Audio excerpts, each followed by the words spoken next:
Welcome to our channel. Today we how to disable Find My iPhone from iCloud settings step by step clearly.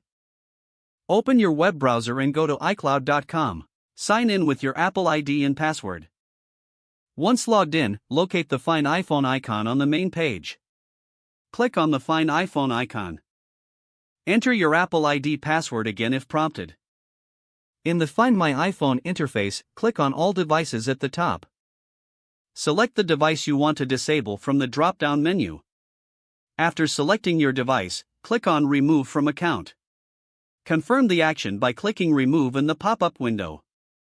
Now, go to the Settings app on your iPhone. Tap on your name at the top to access your Apple ID settings. Scroll down and select Find My. Tap on Find My iPhone. Toggle the switch to off to disable Find My iPhone. Enter your Apple ID password to confirm the change. Your Find My iPhone feature is now successfully disabled. If the page does not load, refresh the browser or try again in a private or incognito window.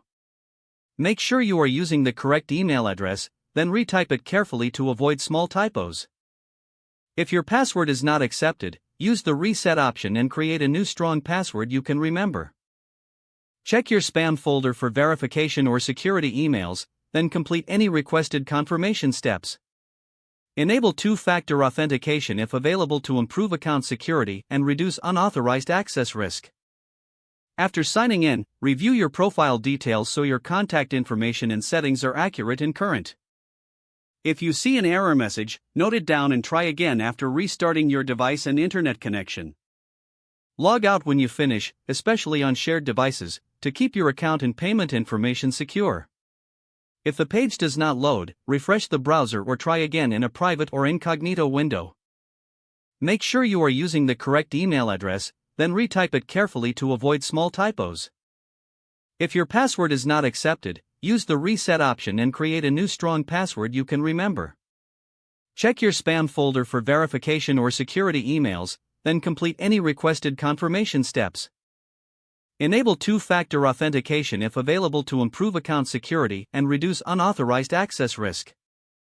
After signing in, review your profile details so your contact information and settings are accurate and current. If you see an error message, note it down and try again after restarting your device and internet connection. Don't forget to like this video and subscribe to our channel for more step-by-step tech guides.